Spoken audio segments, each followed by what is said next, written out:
What's up, man? It's Mr. Watch Me Work. Got Mrs. Watch Me Work with me. We're going to give y'all some insight on prison relationships. So we're going to talk about basically like what it's like being with somebody that's in prison and an inmate being me, or somebody being in there and dealing with somebody that is incarcerated.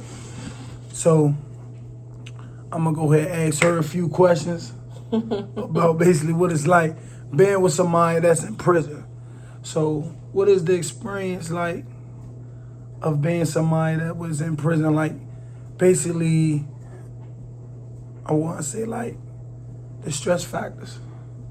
It's Like, huge stress factors, because literally every day you're worried about your significant other. Yeah. Like, you don't, I'm on that side of the wall, you're on this side of the wall. So it's like, if anything happens, you get sick, you get in a fight, you're having a bad day, Yeah. you need a hug. I can't come hug you, I can't come kiss you, I can't come talk to you, I can't come pray for you or pray with you. Like, it's stressful. It's very stressful. And I don't know if like anyone in there really understands what their significant other is going through out here, or if the significant other out here understands what y'all going through in there.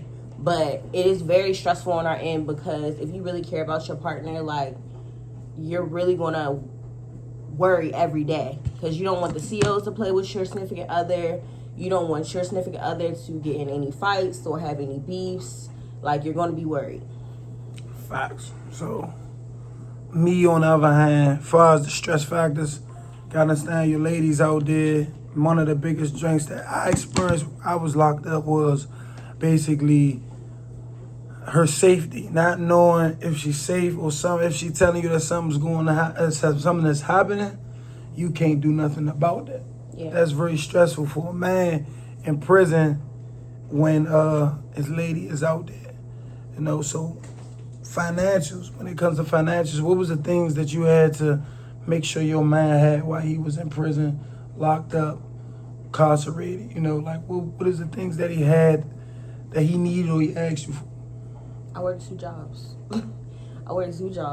I'm saying, what did he ask? Like, It's just like the different things that he asked for or whatever was food, different clothes. In the stateside, you could wear regular clothes and have an Xbox and stuff like that. So you still get different luxuries. I don't know how it is federal side, but stateside, it's a little bit more leniency. So it's just like different things like food or different things to keep them occupied, because I don't know how it feels to do that type of time. So different things keep you occupied, just anything, books, anything. was it hard being loyal while your man was in prison, or was it easy? It wasn't hard. There's nothing out here. There's nothing out here. Nothing out here. There's nothing out here. I mean, it's temptation everywhere, but there's nothing out here. So how did you please your man while he was in prison? Don't ask me that. Next. Next.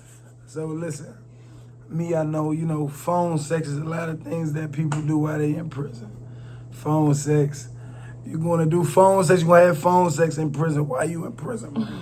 On the phone, she can play with it. That's one thing. You say they got a tablet, so you been in a cell with it. That's a whole nother story. What were some of the things you were scared that would happen for him in prison?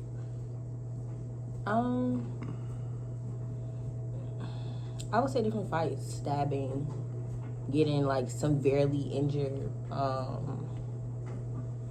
I don't know, y'all mental be fucked up in there.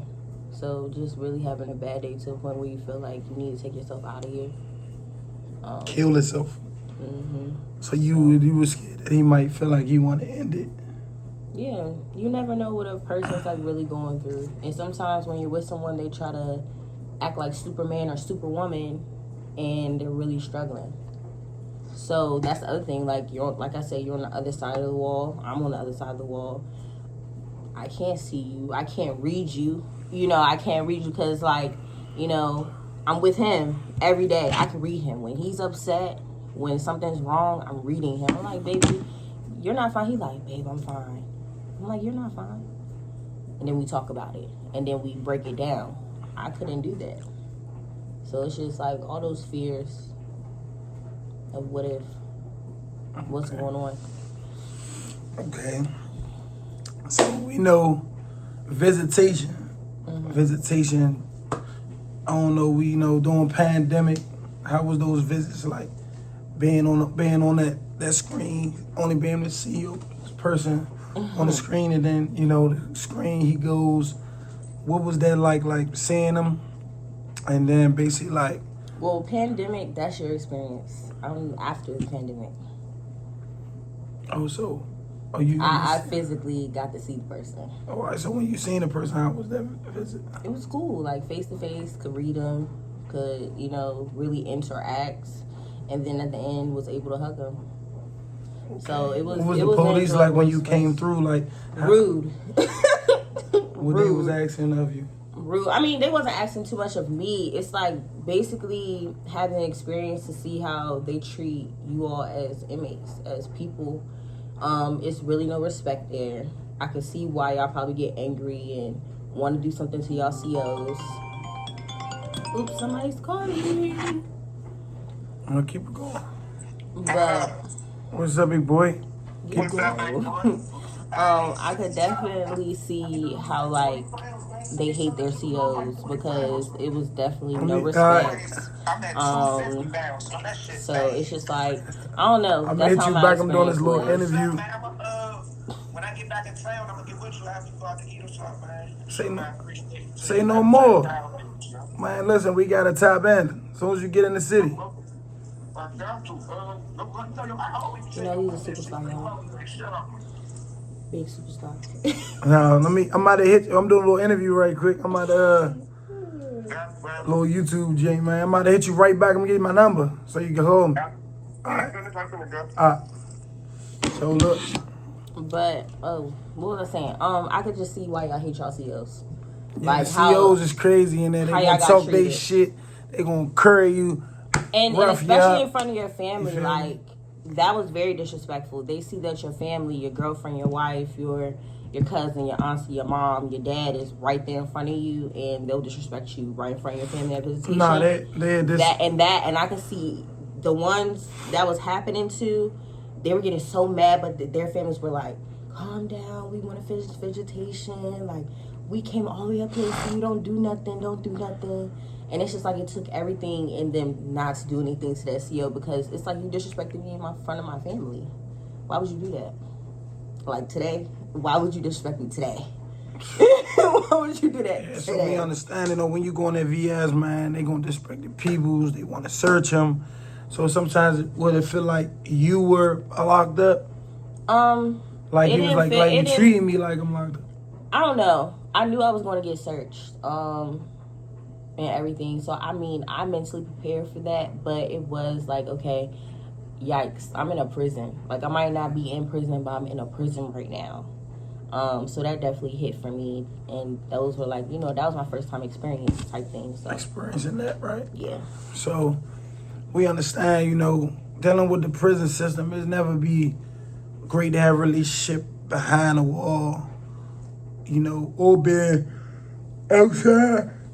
Because now out here, understand that a lot of dudes in prison don't understand what's going on in the real world. It's bills. And they won't, like, your experience, your significant other didn't really understand, like, come on, I got stuff going on out here, right? Definitely didn't understand. So it's a lot of things going on in the streets that people in the jail don't understand. Like, it's bills, it's life. I got to do this, I got to do that. And once we call, we always want our person to be accessible. But sometimes they not, so it's a struggle. It's a struggle because don't fall, babe. It's a struggle because it's two different worlds trying to collide in one. And you trying to have a relationship in prison and in the streets, it's going to be very hard for you to do that. Very hard. It's very hard for you to do that. What was the worst thing that ever happened between you and your relationship when you was in prison?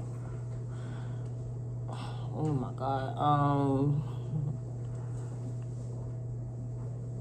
That's Keep it transparent. We out that's here. like It's anonymous. We ain't talking about nobody. We ain't talking about nobody.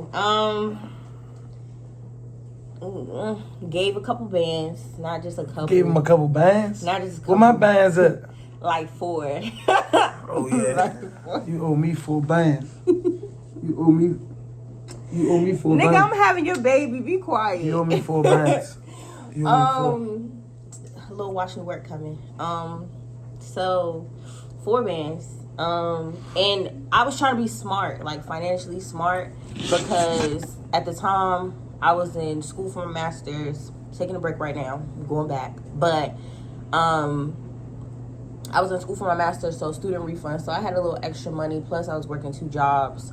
So I was like, okay, I'm gonna split it with you because literally I don't want to have to worry about different things for like a couple months. And that kind of blew up in my face because I didn't realize I don't know what you're spending it on. Like, every time when you ask me to like give you some of the money that I put to the side for you, give you some of the money that I put to the side for you, like, I'm not really knowing what you're really spending it on. And come to find out, it was just miscellaneous things, definitely food, and then some other things like I don't understand about prison life. Like, I don't know. Guys ask you for a lot of money, $25 cash out, 25, 20. They getting high. I know because I was in prison. That's not no slander on no man that's getting high in prison, because we all got our struggles. Dudes got life. Dudes got 30. Dudes got a lot of time. It's hard to cope. You know, me, I was a hustler. I was never, ever asked nobody. Most women I dealt with in prison, I was giving them money. And that's the difference between dealing with a dude that's hustling and a dude that's not. If you're not dealing with a dude that's hustling, you're going to give more than you get, you know. And a lot of times dudes get high. So financially it's going to be, hard, because a man, when he chasing the high, it's different. Me personally, I say that worst thing that ever happened to me was my person cheating on me while I was incarcerated. I got cheated on when I was incarcerated. And, it's just a struggle because that person was carrying me, and your mental gonna be messed up. And now, I ain't gonna lie, when I was getting arguments on the phone, I wanted to go just glass somebody, hit somebody, go to lock up. But I always worked out. That kept me out the way, working out, because I'm like, you know what, I can't crash. I got a lot going on. I had parole coming up, so I ain't really want to crash out. You feel me? So I'm like, would you ever date somebody in prison again? Hell no. Not again? No. And I really don't suggest it for Would the you weak. suggest? It's really for the strong-minded ones. Yeah. Even for the strong-minded ones, you're still going to like struggle, and you're still going to worry, and you're still going to have your different stressors and feelings and emotions. But you do have to be very strong in the situation, because not only do you have to be strong for yourself, you have to be strong for the person that's in there. So I don't suggest it. I suggest like maybe y'all could be like pen pals or phone buddies, and then wait till that person comes home and then try, so that y'all can be in person, y'all can hug each other, y'all can kiss each other, y'all can have real conversations, y'all can spend time, because that's the other thing, like, you're really just spending time over video calls on the phone. Where's the rest of it? Relationship needs more. Relationship needs, physical touch, and not just physical touch. Like, let's go do an activity together. Let's go bowling. Let's ask each other questions. Let's go painting. Let's go work out. Let's do something together to build our relationship and to really become something bigger than ourselves. So that's like the thing. Like, it's this big wall and boundary that you can't surpass because your person is under a whole bunch of restrictions. So I don't suggest it. Don't suggest being in a jail relationship. I don't suggest it. You can be friends, but and help them mentally and talk to them and encourage them, but just try to keep it at that until they come home, because it gets really complicated. And then when y'all get in arguments and stuff, it's like when me and him get in arguments, he's not in prison anymore. So it's like when we get in arguments, we could really sit down and hug each other and kiss each other and really like, okay, I cursed you out. Okay, I cursed you out. I was wrong. I apologize, babe. Like, but this is what I was feeling. This is my problem. This is my issue. I love you so much. I'm sorry for my tone. And really, like, work through it. Compared to on the phone, bitch, I'ma kill you. Because when I come home, fuck you, bitch. Da-da-da. Because you can't get to her. Like, you can't get to her. You can't do nothing. So you trying to try anything that you can say out your mouth to hurt her feelings. Oh, you're a whore. Oh, you don't mean shit to me. Da-da-da-da. But the next day you calling her for $25 cash apps talking about, I miss you. I'm so sorry. I mean nothing I said. I was just angry.